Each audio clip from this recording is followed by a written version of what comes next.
Меня зовут Кристина Лизунова, я рада приветствовать зрителей и читателей Якутского Саха-информационного агентства. Сегодня мы поговорим о раке, так как 4 февраля является Всемирным днем борьбы с данной болезнью. Об этом нам расскажет онколог высшей категории Николаева Татьяна Ивановна. Татьяна Ивановна, здравствуйте. Здравствуйте. Скажите, пожалуйста, что подразумевается под профилактикой мероприятий раковых заболеваний? В чем их суть и для чего их нужно проводить? Профилактика онкологических заболеваний, она включает в себя три компонента. Это первичная профилактика, вторичная и третичная. Первичная профилактика – это комплекс мероприятий, которые регламентируются государством по охране окружающей среды, по улучшению здорового образа жизни и по снижению воздействия вредных факторов.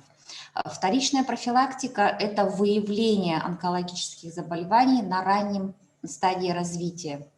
И, наконец, третичная профилактика – это уже у пациентов, у которых установлен диагноз злокачественной опухоли, пролеченный, именно профилактика рецидива заболевания.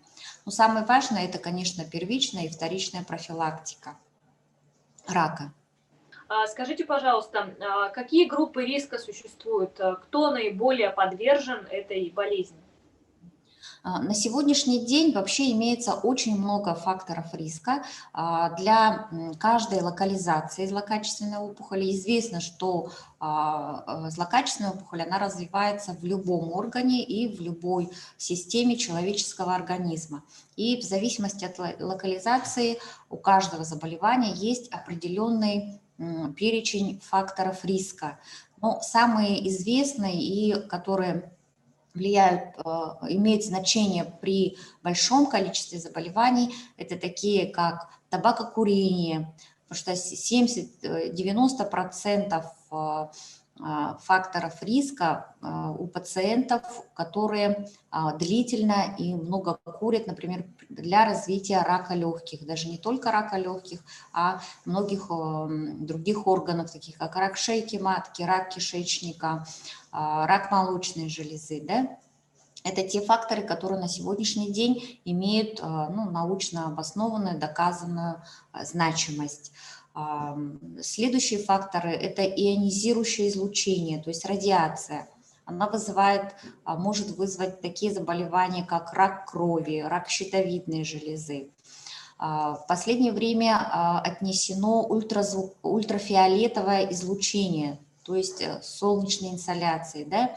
Многие женщины любят загорать, не берегут свою кожу и подвергаются длительному чрезмерному воздействию ультрафиолетовых лучей. На сегодня это канцерогенный фактор, который может вызвать рак кожи, меланому.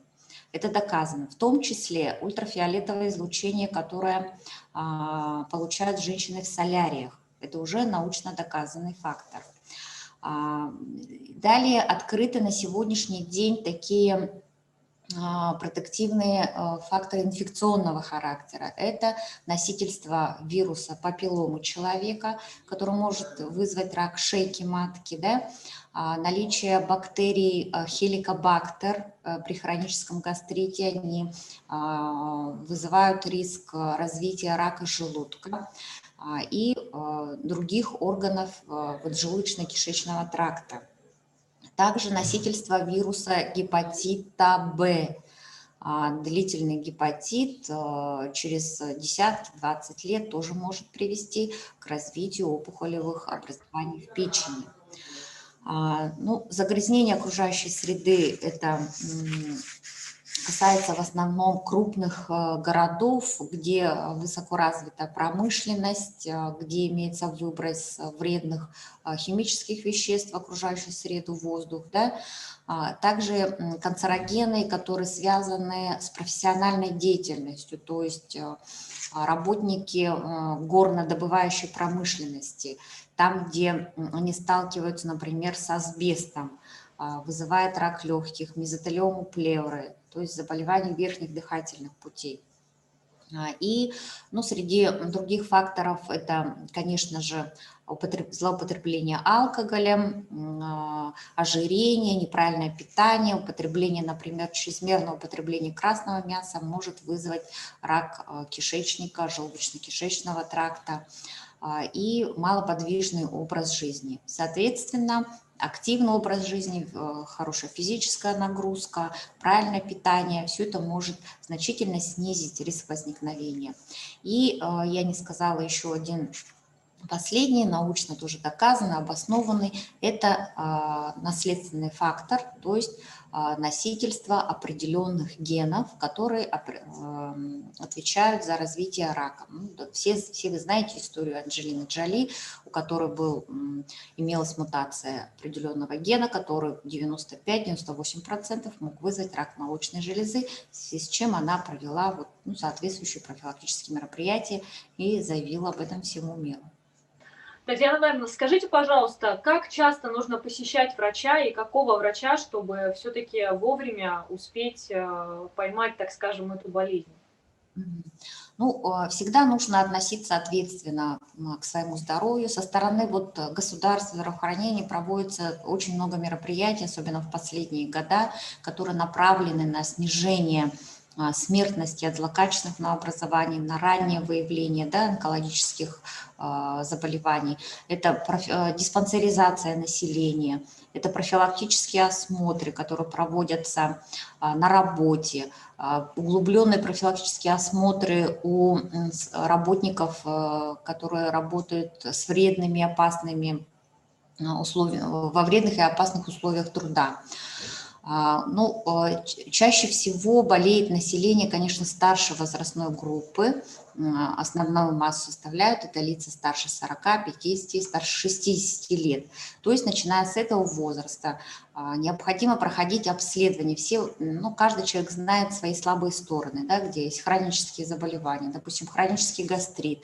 Ежегодно необходимо наблюдаться у гастроэнтеролога. Если есть какие-то заболевания со стороны женских половых органов, то же самое, ежегодно проходить обследование у гинеколога, не пропускать диспансеризацию старше 40 лет. Приходят СМС-сообщения, приглашают поликлиники с места жительства.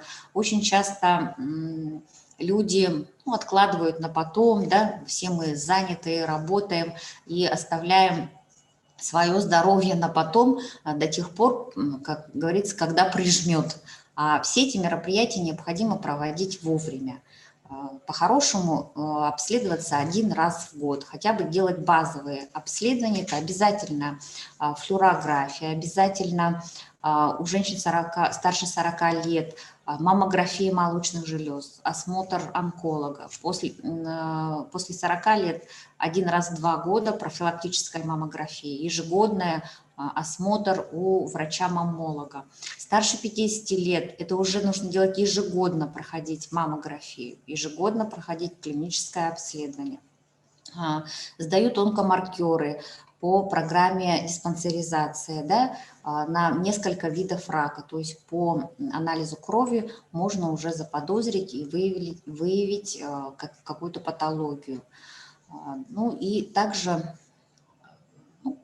то же самое касается всех хронических заболеваний. И если имеется в наследственности онкологические заболевания у ближайших родственников, чаще всего риск возрастает в несколько раз. Это не обязательно, что человек должен заболеть в обязательном порядке, но необходимо проходить профилактические обследования. И в первую очередь, конечно, если что-то заподозрил человек или что-то нашел, что-то не нравится, в первую очередь, конечно, он обращается к врачу, участковому терапевту. Далее терапевт по необходимости будет направлять к узким специалистам. Татьяна Ивановна, вы сказали про онкомаркеры. То есть, получается, если пациент сдает кровь, то выявляется любой вид рака или все-таки какие-то определенные? К сожалению, нет. На сегодня не открыт онкомаркер, который будет отвечать за все виды рака. На сегодня открыты маркеры определенных локализаций. Очень чувствительные онкомаркеры на рак яичника, рак предстательной железы. молочной железы, кишечника, есть маркеры на рак шейки матки. Ну, а опять-таки, в основном, конечно, они вспомогательные, в большинстве случаев они всегда, может быть, он повышен, даже когда есть процесс. Но чувствительность у них достаточно высока, все это как бы, ну, статистические различия. Спасибо вам большое, Татьяна Ивановна. Ваши пожелания нашим якутянам? Я всем желаю, конечно же, здоровья. Прежде всего, это самое главное, что есть у человека. И здоровье необходимо беречь, заботиться о нем. И все, что предлагается на сегодняшний день, диагностические мероприятия, профилактические обследования, хочу пожелать всем не пренебрегать ими и вовремя обращаться к врачам, и быть внимательными к себе и своим близким. Спасибо вам большое.